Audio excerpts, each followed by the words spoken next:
Esther. Chapitre 1. Or il arriva au jour d'Assuérus, c'est-à-dire cet Assuérus qui régnait depuis l'Inde jusqu'à l'Éthiopie sur 127 districts administratifs, qu'en ces jours-là, comme le roi Assuérus siégeait sur son trône royal qui était à Suse-le-Château, dans la 3e année de son règne, il offrit un banquet à tous ses princes et ses serviteurs, les forces militaires de Perse et de Médie, les nobles et les princes des districts administratifs devant lui. Quand il montra les richesses de son glorieux royaume, ainsi que l'honneur et la beauté de sa grandeur, pendant de nombreux jours, 180 jours. Et quand ces jours furent au complet, le roi offrit un banquet de 7 jours à tout le peuple qui se trouvait à Suse-le-Château, aux grands comme aux petits, dans la cour du jardin du palais du roi. Il y avait du lin, du coton fin et de l'étoffe bleue, tout cela retenu par des cordes de tissu fin, et de la laine teinte en pourpre rougeâtre attachée à des anneaux d'argent, et des colonnes de marbre, des lits d'or et d'argent sur un dallage de porphyre, de marbre, de nacre et de marbre noir. On donnait du vin à boire dans des récipients d'or. Les récipients étaient différents les uns des autres, et il y avait du vin royal en quantité selon les ressources du roi. Pour ce qui était du moment de boire selon la loi, personne n'usait de contrainte, car c'est ainsi qu'en avait décidé le roi, ordonnant à tous les grands de sa maisonnée d'agir selon le gré de chacun. De son côté, Vashti la reine offrit un banquet aux femmes dans la maison royale qui appartenait au roi Assuérus.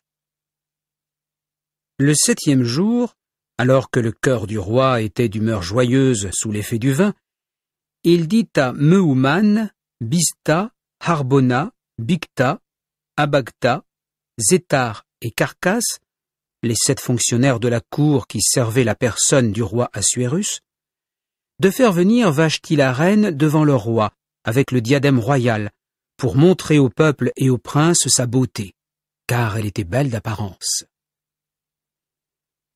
Mais la reine Vashti refusait de venir selon l'ordre du roi qui avait été transmis par le moyen des fonctionnaires de la cour. Alors le roi s'indigna fort, et sa fureur s'enflamma en lui. Le roi dit alors aux sages qui avaient la connaissance des temps, car c'est ainsi que les affaires du roi venaient devant tous ceux qui étaient versés dans la loi et les procès, et les plus près du roi étaient Karchena, Chétar, Admata, Tarsis, Mérès, Marsena et Memoukan, 7 princes de Perse et de Médie, qui avaient accès auprès du roi et siégeaient au premier rang dans le royaume.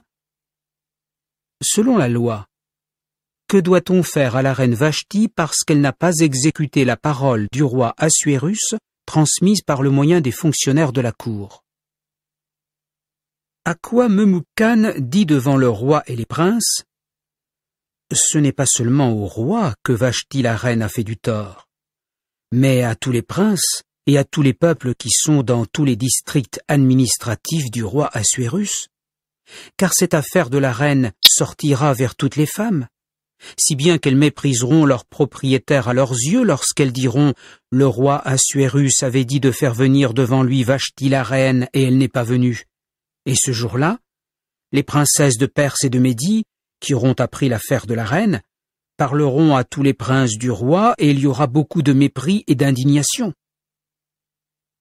Si vraiment cela paraît bon au roi, qu'une parole royale sorte de sa personne, et qu'elle soit écrite parmi les lois de Perse et de Médie de manière qu'elle ne puisse passer, à savoir que Vashti ne pourra plus entrer devant le roi Assuérus, et que le roi donne sa dignité royale à l'une de ses compagnes, à une femme meilleure qu'elle. Et le décret du roi, celui qu'il fera, devra être entendu dans tout son royaume, car il est immense. Et toutes les femmes rendront honneur à leurs propriétaires, aux grands comme aux petits. Et la chose plut aux yeux du roi et des princes, et le roi agit alors selon la parole de Memoukan. Il envoya donc des documents écrits à tous les districts administratifs du roi, à chaque district administratif selon sa manière d'écrire, et à chaque peuple selon sa langue, pour que tout mari agisse sans cesse en prince dans sa maison et parle selon la langue de son peuple. Chapitre 2. Après ces choses, quand la fureur du roi Assuérus se fut apaisée, il se souvint de Vashti, de ce qu'elle avait fait et de ce qui avait été décidé contre elle. Alors les serviteurs du roi, ses ministres, dirent « Qu'on cherche pour le roi des jeunes personnes, vierges et belles d'apparence, et que le roi établisse des commissaires dans tous les districts administratifs de son royaume, et qu'il rassemble toutes les jeunes personnes, vierges et belles d'apparence, à Suse-le-Château dans la maison des femmes, sous l'autorité de Hégaï l'eunuque du roi, le gardien des femmes, et qu'on leur donne leur massage. Et la jeune personne qui semblera plaire aux yeux du roi sera reine à la place de Vashti. » La chose plut aux yeux du roi, et il se mit à faire ainsi. Un certain homme, un juif, était à Suse-le-Château, et son nom c'était Mordecai, le fils de Yaïr, le fils de Chiméi, le fils de Kish, un benjaminite, qui avait été emmené de Jérusalem en exil avec les déportés qui avaient été emmenés en exil avec Yukonia, le roi de Juda, que Nebuchadnezzar, le roi de Babylone, avait emmené en exil. Et il devint le tuteur de Hadassa, c'est-à-dire Esther, la fille du frère de son père, car elle n'avait ni père ni mère. La jeune personne était belle de forme et belle d'apparence, et à la mort de son père et de sa mère, Mordecai l'avait prise pour fille. Et voici ce qui arriva. Lorsque furent entendues la parole du roi et sa loi, et que de nombreuses jeunes personnes furent rassemblées à Suse-le-Château sous l'autorité de Hégaï, alors Esther fut emmenée à la maison du roi sous l'autorité de Hégaï, le gardien des femmes. Or la jeune personne plut à ses yeux, si bien qu'elle obtint bonté de cœur devant lui. Il se hâta donc de lui donner ses massages et sa nourriture spéciale, et de lui donner 7 jeunes personnes choisies, prises dans la maison du roi, puis il la transféra, elle et ces jeunes personnes, dans le meilleur endroit de la maison des femmes. Esther n'avait révélé ni son peuple ni sa parenté, car Mordecai lui avait imposé l'ordre de ne rien révéler. Et jour après jour, Mordecai se promenait devant la cour de la maison des femmes pour savoir ce que devenait le bien-être d'Esther et ce qu'on faisait à son égard. Et quand arrivait le tour pour chaque jeune personne d'entrer chez le roi Assuérus, après qu'il lui avait été fait selon le règlement des femmes pendant 12 mois, car c'est ainsi que s'accomplissaient les jours consacrés à leur traitement par massage, 6 mois avec de l'huile de myrrhe et 6 mois avec de l'huile de baumier et avec les massages des femmes, alors à ces conditions, la jeune personne elle-même entrait chez le roi. Tout ce qu'elle mentionnait, on le lui donnait, pour venir avec elle de la maison des femmes à la maison du roi. Le soir elle entrait, et le matin elle s'en retournait dans la seconde maison des femmes, sous l'autorité de Shaashgaz, l'eunuque du roi, le gardien des concubines. Elle n'entrait plus chez le roi, à moins que le roi n'ait pris plaisir en elle et qu'elle ne soit appelée par son nom. Et quand arriva le tour d'Esther, la fille d'Abihaïl, l'oncle de Mordecai qui l'avait prise pour fille, d'entrer chez le roi, elle ne demanda rien d'autre que ce que mentionna alors Hégaï, l'eunuque du roi, le gardien des femmes. Pendant tout ce temps, Esther obtenait sans cesse faveur aux yeux de tous ceux qui la voyaient. Puis Esther fut emmenée chez le roi Assuérus dans sa maison royale, au 10e mois, c'est-à-dire le mois de Tébet, dans la 7e année de son règne. Et le roi aima Esther plus que toutes les autres femmes, si bien qu'elle obtint faveur et bonté de cœur devant lui plus que toutes les autres vierges. Alors il mit le diadème royal sur sa tête et la fit reine à la place de Vashti. Puis le roi offrit un grand banquet à tous ses princes et ses serviteurs, le banquet d'Esther. Et il accorda une amnistie au district administratif, et il faisait des présents selon les ressources du roi. Or, lorsque les vierges furent rassemblées une 2e fois, Mordecai était assis dans la porte du roi. Esther ne révélait ni sa parenté ni son peuple, ainsi que Mordecai lui en avait imposé l'ordre. Et Esther exécutait la parole de Mordecai comme lorsqu'elle était sous sa tutelle. En ces jours-là, Alors que Mordecai était assis dans la porte du roi, Bigtan et Teresh, 2 fonctionnaires de la cour du roi des portiers, s'indignèrent et cherchèrent alors à porter la main sur le roi Assuérus. Mais la chose vint à être connue de Mordecai, et il la révéla aussitôt à Esther la reine.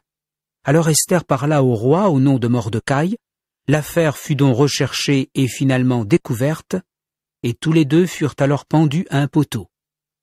Puis devant le roi, cela fut écrit dans le livre des affaires des jours. Chapitre 3.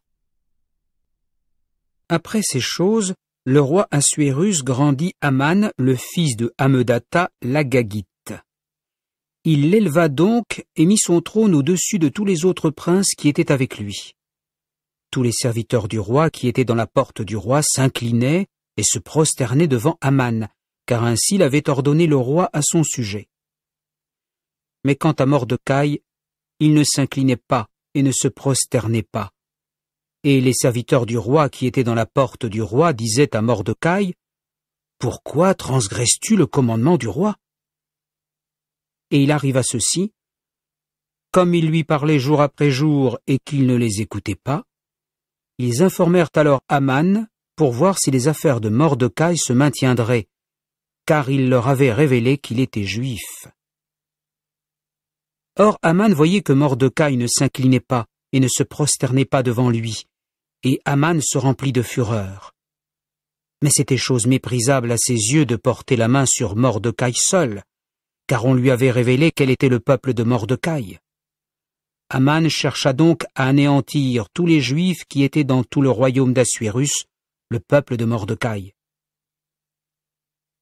Au 1er mois, c'est-à-dire le mois de Nisan, dans la 12e année du roi Assuérus, on jeta le pour, c'est-à-dire le sort, devant Aman, de jour en jour et de mois en mois jusqu'au 12e, c'est-à-dire le mois d'Adar.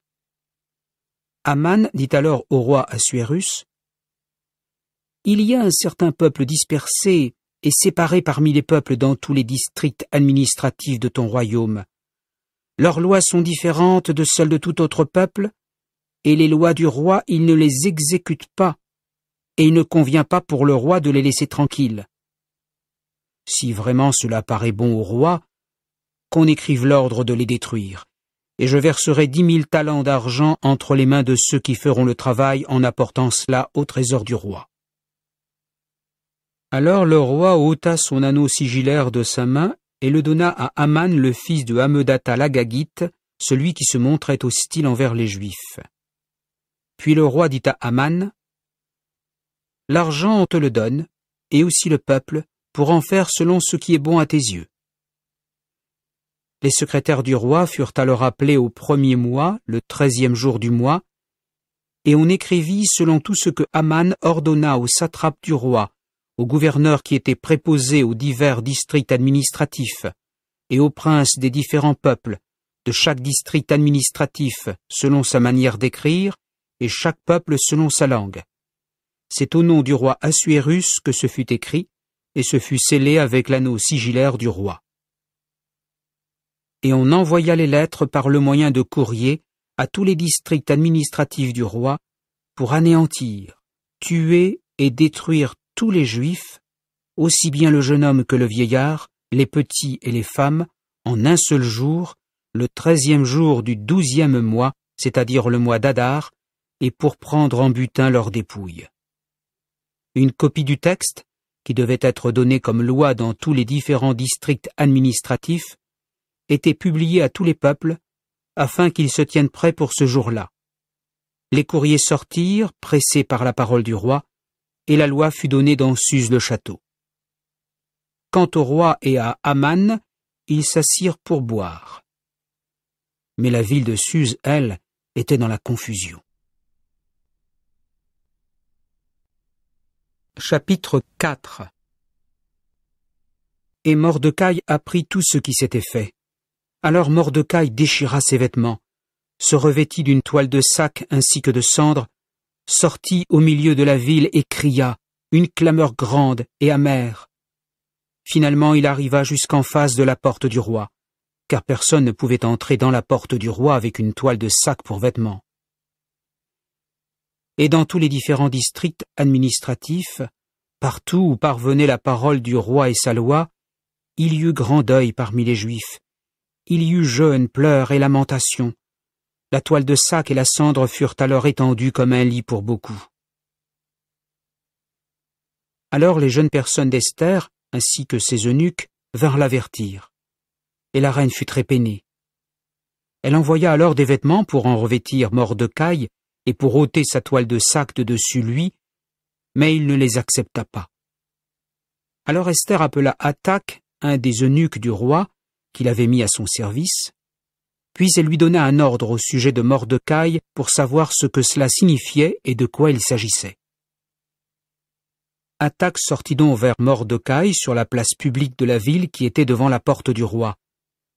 Alors Mordecai lui révéla toutes les choses qui lui étaient arrivées, ainsi que l'indication exacte de la somme d'argent que Haman avait dit de verser au trésor du roi contre les Juifs pour les détruire. La copie du texte de la loi qui avait été donnée dans Suse en vue de leur anéantissement, il la lui donna pour la montrer à Esther, pour l'informer et lui imposer l'ordre d'entrer chez le roi, d'implorer sa faveur et de faire directement devant lui une demande en faveur de son peuple à elle. Hathach vint donc informer Esther des paroles de Mordecai. Alors Esther dit à Hathach et lui donna ordre au sujet de Mordecai. Tous les serviteurs du roi et le peuple des districts administratifs du roi savent que pour tout homme ou femme qui entre chez le roi dans la cour intérieure, sans avoir été appelé, sa seule loi est de le faire mettre à mort. Sauf si le roi lui tend le sceptre d'or, alors à coup sûr il restera en vie. Quant à moi, je n'ai pas été appelé à entrer chez le roi voilà 30 jours déjà.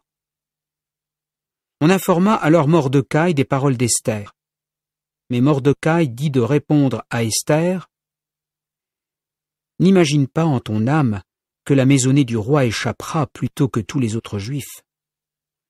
Car si tu te tais tout à fait maintenant, soulagement et délivrance surgiront pour les Juifs d'un autre lieu, mais quant à toi et à la maison de ton père, vous périrez. Et qui sait si ce n'est pas pour un temps comme celui-ci que tu es parvenu à la dignité royale. »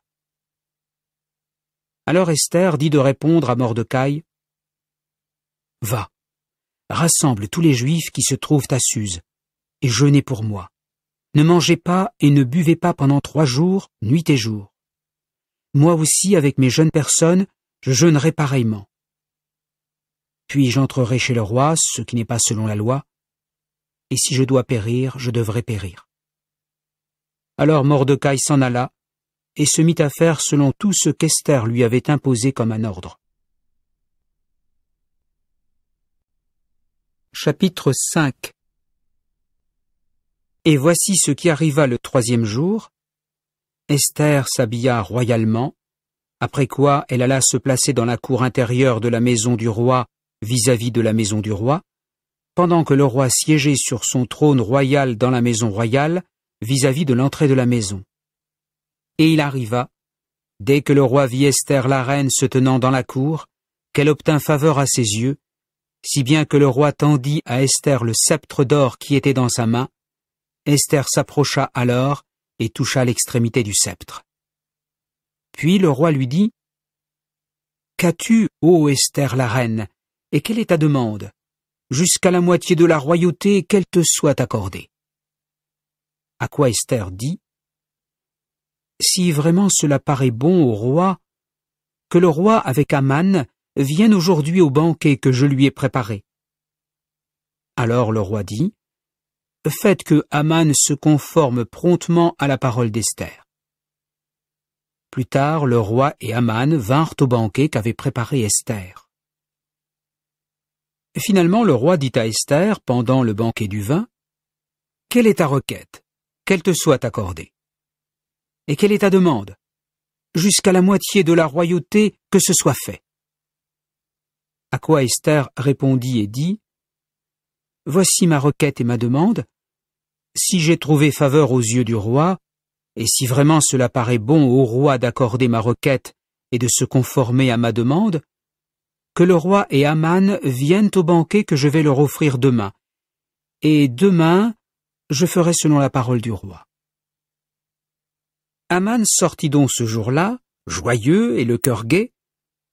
Mais dès que Aman vit Mordecai dans la porte du roi et constata qu'il ne se levait pas et ne tremblait pas à cause de lui, Aman aussitôt fut rempli de fureur contre Mordecai.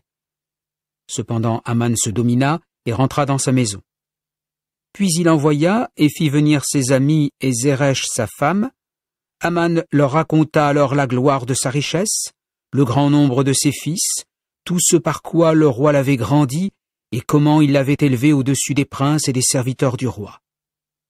Aman dit encore, « Bien plus, Esther la reine n'a fait venir avec le roi personne d'autre que moi au banquet qu'elle avait préparé, et demain encore je suis invité chez elle avec le roi. Mais tout cela, rien de cela ne me satisfait aussi longtemps que je verrai Mordecai le Juif assis dans la porte du roi. » Mais Zeresh, sa femme et tous ses amis lui dirent, « Qu'on fasse un poteau haut de 50 coudées. Puis au matin, dis au roi qu'on y pende Mordecai. Puis, joyeux, viens au banquet avec le roi. » Et la chose parut bonne devant Aman. Alors il fit faire le poteau. Chapitre 6. Durant cette nuit-là, le sommeil du roi s'enfuit. Il dit alors d'apporter le livre des Annales, celui où étaient notées les affaires des temps. C'est ainsi qu'on en fit lecture devant le roi. Finalement, on trouva écrit ce que Mordecai avait révélé concernant Bigthana et Teresh, deux fonctionnaires de la cour du roi, des portiers, qui avaient cherché à porter la main sur le roi Assuérus. Alors le roi dit, « Quel honneur! Quelle grande chose a-t-on faite à Mordecai pour cela ?» À quoi les serviteurs du roi, ses ministres, dirent « On n'a rien fait à son égard. » Plus tard, le roi dit « Qui est dans la cour ?» Or Aman était venu dans la cour extérieure de la maison du roi pour dire au roi de pendre Mordecai au poteau qu'il avait préparé pour lui. Alors les serviteurs du roi lui dirent « Voici que Aman se tient dans la cour. » Et le roi dit qu'il entre. Quand Aman entra, alors le roi lui dit « Que faut-il faire à l'homme dans l'honneur de qui le roi lui-même a pris plaisir ?» Alors Aman dit dans son cœur « À qui plus qu'à moi, le roi prendrait-il plaisir à faire honneur ?» Aussi Aman dit-il au roi « Quant à l'homme dans l'honneur de qui le roi lui-même a pris plaisir, qu'on apporte un vêtement royal dont se revêt vraiment le roi, ainsi qu'un cheval que monte vraiment le roi, et sur la tête duquel a été mis le diadème royal, que l'on confie le vêtement et le cheval aux soins de l'un des princes nobles du roi, et on devra revêtir l'homme dans l'honneur de qui le roi lui-même a pris plaisir, et on devra le faire circuler sur la place publique de la ville, monter sur le cheval, et on devra crier devant lui, « Voilà comment on fait à l'homme dans l'honneur de qui le roi lui-même a pris plaisir. » Aussitôt le roi dit à Aman, « Vite, prends le vêtement et le cheval, comme tu l'as dit, et fais ainsi pour Mordecai le Juif, qui est assis dans la porte du roi. Fais que rien ne reste inaccompli de tout ce que tu as dit. » Alors Aman prit le vêtement et le cheval, revêtit Mordecai, le fit circuler à cheval sur la place publique de la ville, et cria devant lui, « Voilà comment on fait à l'homme dans l'honneur de qui le roi lui-même a pris plaisir. » Ensuite Mordecai retourna à la porte du roi.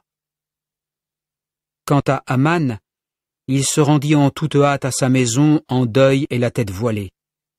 Puis Aman raconta à Zeresh sa femme et à tous ses amis tout ce qui lui était arrivé.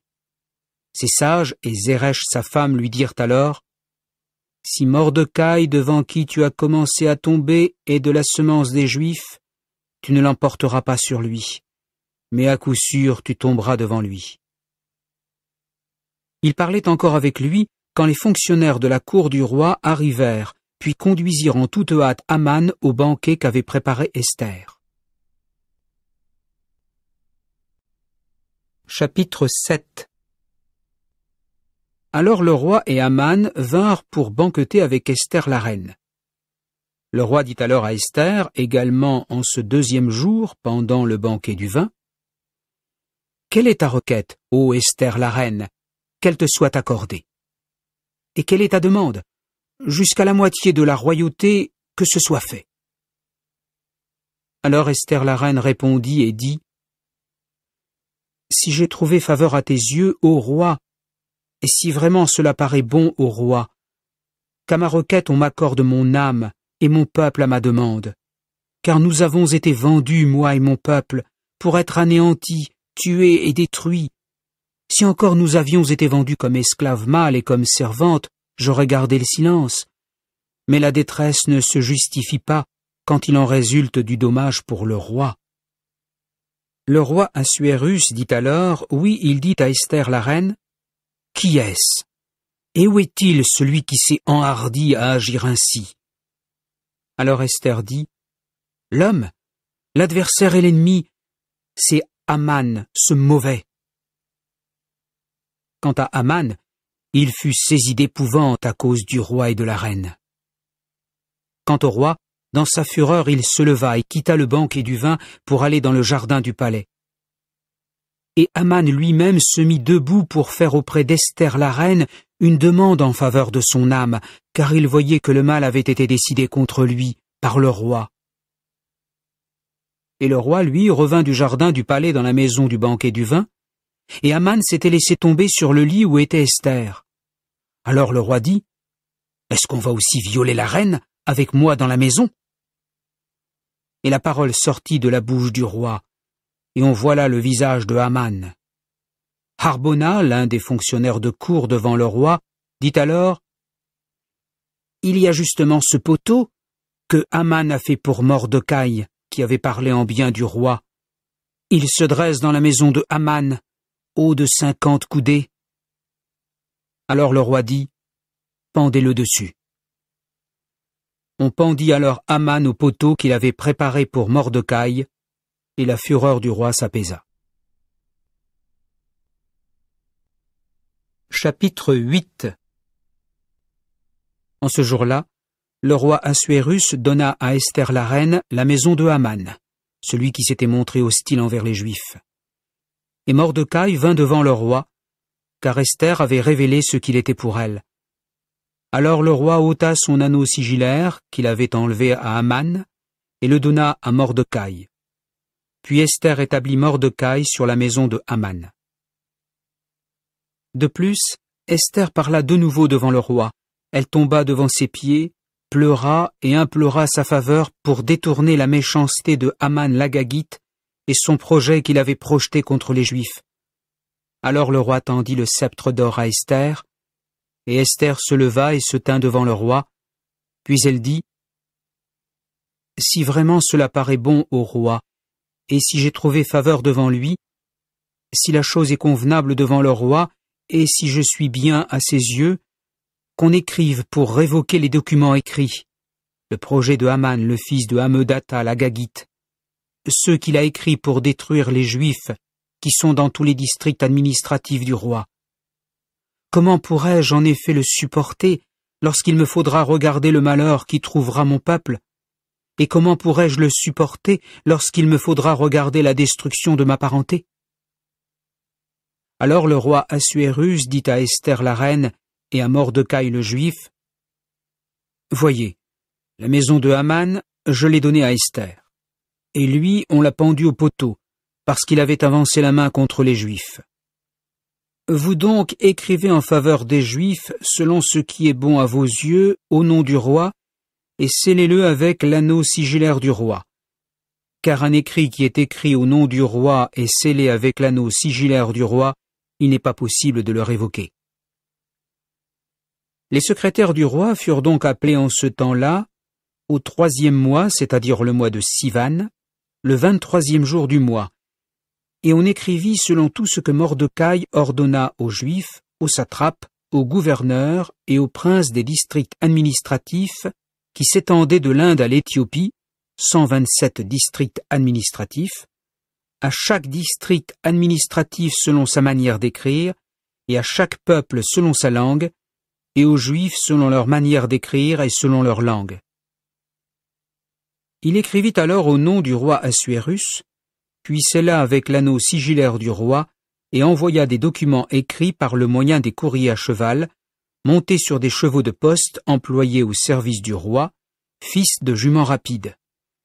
Ces documents portaient que le roi accordait aux Juifs qui étaient dans toutes les différentes villes l'autorisation de se rassembler et de se tenir là pour leurs âmes, et d'anéantir, tuer et détruire toutes les forces du peuple et du district administratif qui se montraient hostiles à leur égard, petits et femmes, et de prendre en butin leurs dépouilles en un seul jour, dans tous les districts administratifs du roi Assuérus, le 13e jour du 12e mois, c'est-à-dire le mois d'Adar. Une copie du texte devait être donnée comme loi dans tous les différents districts administratifs et publiée à tous les peuples, afin que les Juifs se tiennent prêts pour ce jour-là à se venger de leurs ennemis. Les courriers, montés sur des chevaux de poste employés au service du roi, sortirent, poussés et pressés par la parole du roi. Et la loi fut donnée dans Suse le château. Quant à Mordecai, il sortit de devant le roi avec un vêtement royal d'étoffe bleue et de lin, avec une grande couronne d'or et un manteau de tissu fin, oui de lin teint en pourpre rougeâtre. Et la ville de Suse poussait des cris stridents et était dans la joie. Pour les Juifs, il y eut lumière et joie, allégresse et honneur. Et dans tous les différents districts administratifs et dans toutes les diverses villes, partout où parvenait la parole du roi et sa loi, il y eut joie et allégresse pour les Juifs, un banquet et un jour bon. Et beaucoup parmi les peuples du pays se faisaient passer pour Juifs, car l'effroi des Juifs était tombé sur eux. Chapitre 9.